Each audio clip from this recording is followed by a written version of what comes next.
Let's get into it. Sold Not For Sale podcast. Coach Colin here. We got Joe Rogan and Cam Hanes, the infamous Cam Hanes, the amazing bow hunter, the ultra marathon runner, an all-around incredible person. So Cam Hanes and Joe Rogan right now are talking about David Grusch. And I just want to give you a little background because you're going to hear Jamie giving an explanation about what he thinks about Grusch, and it sounds so off topic from what we all know Joe Rogan and Grusch's conversation to be. So I just want to give you a little background into what Jamie's talking about. So David Grusch was quoted as saying that when it comes to UFOs, that it could be that this is not necessarily extraterrestrial, and it's coming from a higher dimensional physical space that might be co-located right here. So basically, in his mind, what could be happening is that there are aliens, but they're not quite aliens. They're actually just like you and me, but a split happened at some point. They exist in a different dimension, but on the same planet. And the reason that they're watching us is because if we blow up the planet, their planet gets blown up as well. Just wanted to give you that little bit of context. Joe Rogan's going to be also giving his thoughts on what he thinks about David Grusch. Let's get into that right now. The best one is I looked into it, the rainbow. That's a fun one. I was thinking of giving that to Grusch. I didn't have it in my head in time. Like, he's looked into it the most. Yeah, he's looked into it the most. So you were saying that you're on the fence, off the fence about Grusch. The story I was hearing is it's a lot. I'm going to skip a lot of it, but what I was reading and / what they were saying is that one possibility that could be going on is I think we're taking in some of Graham Hancock stuff too. If people were around on Earth 500,000 years ago, in some way, there was some split and a second set of humans continued on, and we're like in this interdimension space where they're both happening simultaneously. And that's where, like, if he was saying this? No. This is I'm gathering this all from like that video. I'm adding in some of Graham Hancock stuff too, because this kid also interviewed him, Jesse Michaels, on his podcast, and they're talking about some of the same stuff. But something they said in the Grusch interview on his podcast was that an idea would be that these people exist on like a split timeline from us. Like, we had cataclysms and died and repopulated and whatnot. Now we've ended in this place in 2023 with combustion engines and we're flying around. These people would have been in a different anti-gravity. Who knows what they figured out? And they went somewhere else? They're not even saying that. This is where, like, they're not going to talk. They haven't talked about that, but I think what they're saying or getting at maybe is that they're here, and that's why the nuclear thing is so important to them. They're on the same planet as us, and if we blow up the planet, it goes away for them. So they're too. here, we just don't know where they are? And that's where the interdimension thing comes in. That's what I'm gathering out of what I've heard. How high were you when you came up with this theory? It's not. I don't think I'm saying it's my theory. This is what they're sort of saying. And Grusch is sort of like, that's an interesting thing you're saying. He's not confirming it with them or anything, but it's a lot to take in. That's definitely for sure. Yeah, it's all a lot to take in. David Grusch is that UFO whistleblower that testified in front of Congress. Yeah. It's hard to say, man. The thing about it is, I believe he's telling the truth as far as what he's experienced and the documents that he uncovered and the people that he talked to. But how do you know whether or not they're just using him as a useful idiot to just get out some silly story because they're covering up for the fact that there's some very advanced drone system that the United States government has that they're trying to keep under wraps? Right. It might be Tough both. to know. I think it's probably both things. Well, here's the thing. You're out in the woods all the time. You ever see a UFO? No. Ever see Bigfoot? No. Ever talked to a hunter that's seen a UFO? No. Ever talked to a hunter that's seen Bigfoot? I talked to, Really? The guys down at San Carlos, the Apache Reservation. Yeah. They said they've seen stuff. Okay. Were they on peyote?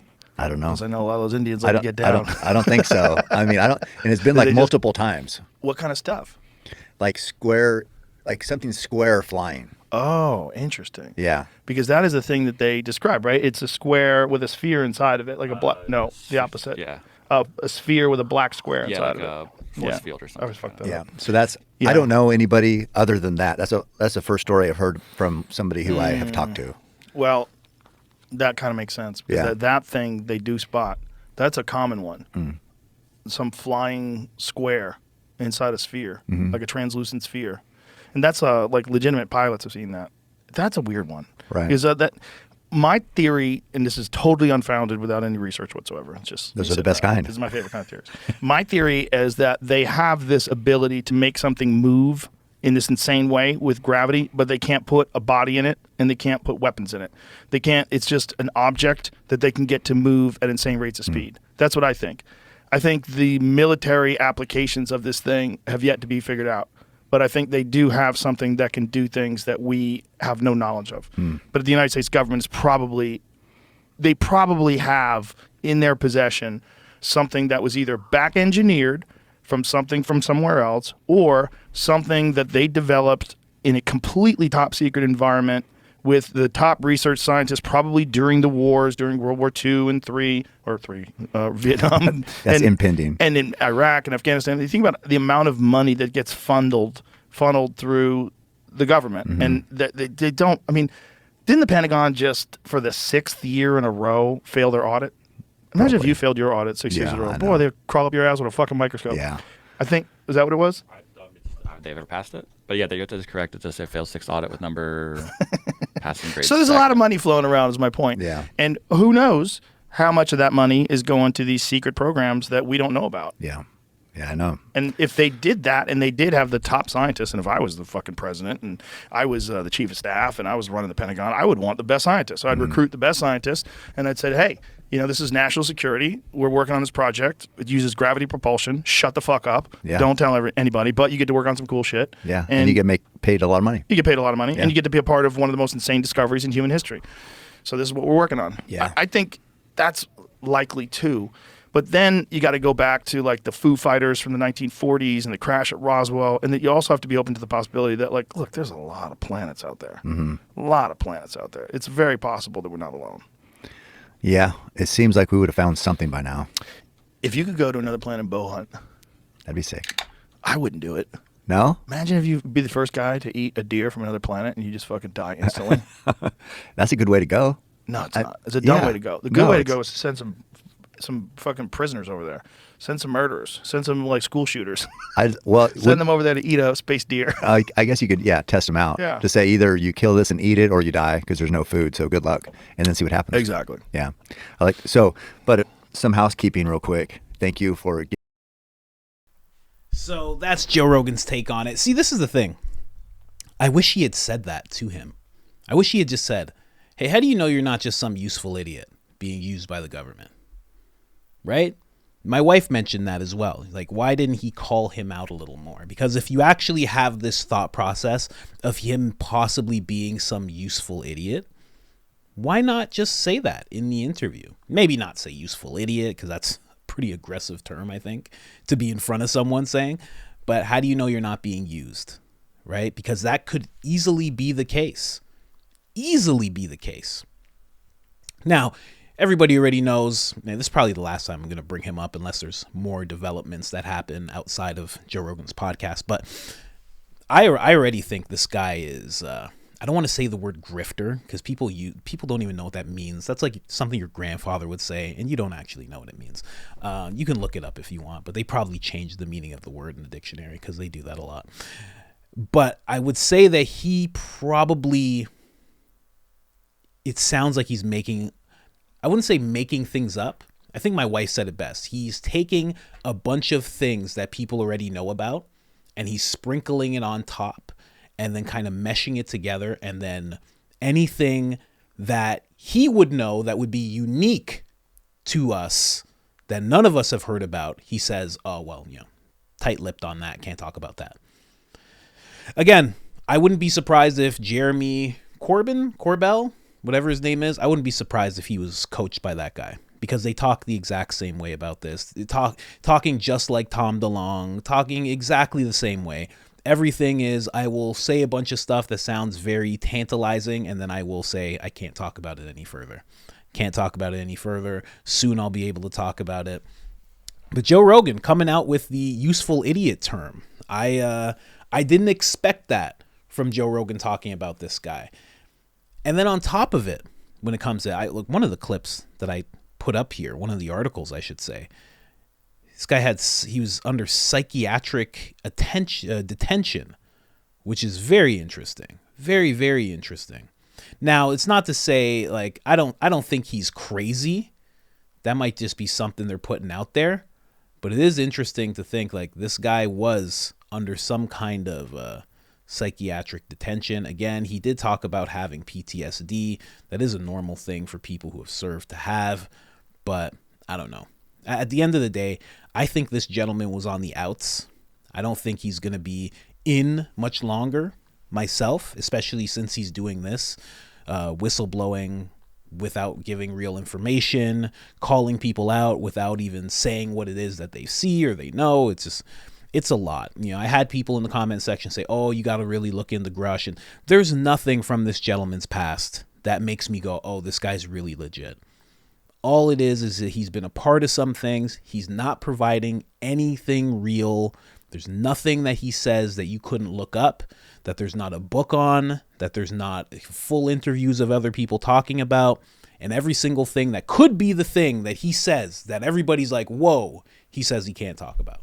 And then at the same time wants the president of the United States to talk about it. It's just so far out there. But again, I'm so glad Joe Rogan wasn't completely taken in by this guy. And I will say at the end of this, what Joe Rogan said is probably the most likely thing. Give this guy a story, and I'm not even saying useful idiot. I'm not even saying idiot at all.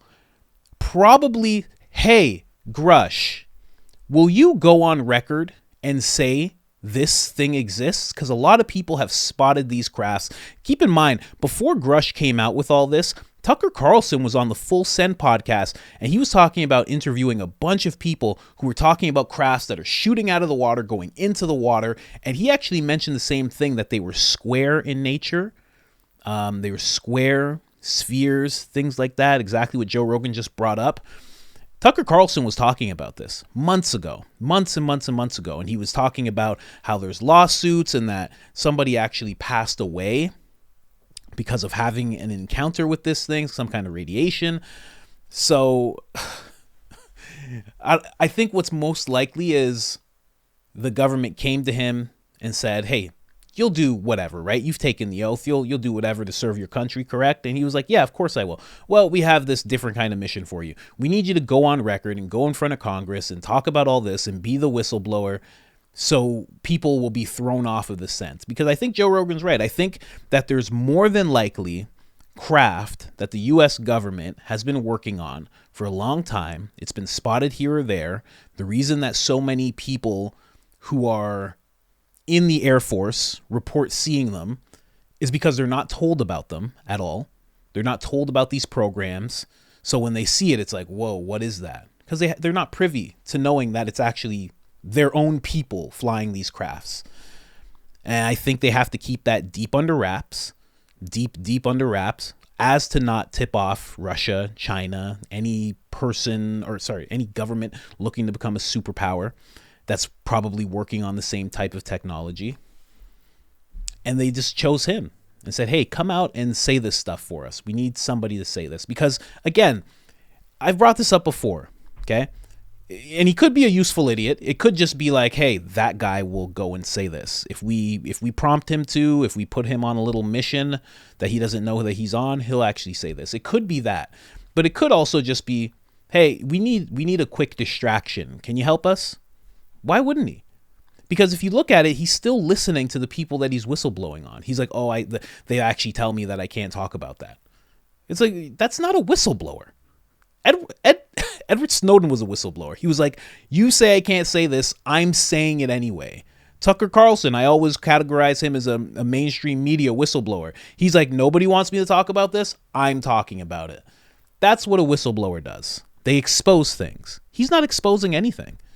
He's talking about vague things, and he's still listening to the people that he's whistleblowing on. And he's very avid about wanting to protect national security. And guess what? Whether you see it or not, a good way to protect national security would be to come up with this fake story, to do what you're told by your higher ups, come out with this fake story as a means to distract people from what's actually going on within these programs that have these crafts. And he's probably not even privy to those crafts. Could be, I think that's what it is. At the end of the day, I think he's just one big distraction. And whether it's distracting the public from events that are going on in the world, so you're not focusing there, or it's distracting the public from what the government is developing in terms of technology. It's one of the two. Either way, this guy's just a big distraction. That's my take on the whole thing. So glad Joe Rogan was able to see through it. Kind of see through it. I mean, he sat with the guy for 3 hours, but he didn't seem throughout the whole interview. If you remember back, you can go watch the episode. David Grusch, it just came out. It's really good. You can see through the whole episode. Joe Rogan doesn't seem to be, there's no Joe, he'll be like, wow, really? There's none of that through the whole thing. None of that. He's just kind of sitting there like, okay, what about this? What about this? So he seems like he was analyzing him the whole time. And then he comes out with the term useful idiot. So in my opinion, just given all that, he actually saw through what's going on with Grusch. So very happy about that. But again, if you believe in what Grusch is saying, I understand completely. I see this a little deeper. I see this as a distraction. Either way, like the episode, please. It helps so much. You have no idea. I brought this up at the end because you could hit up IamCoachColin.com. You can get a Sold Not For Sale t-shirt. We got hoodies, tank tops, all that good stuff. Discount code is IamCoachColin. All capital letters, all one word, one L in the name Colin gets you 10% off. Like and subscribe, and I'm out.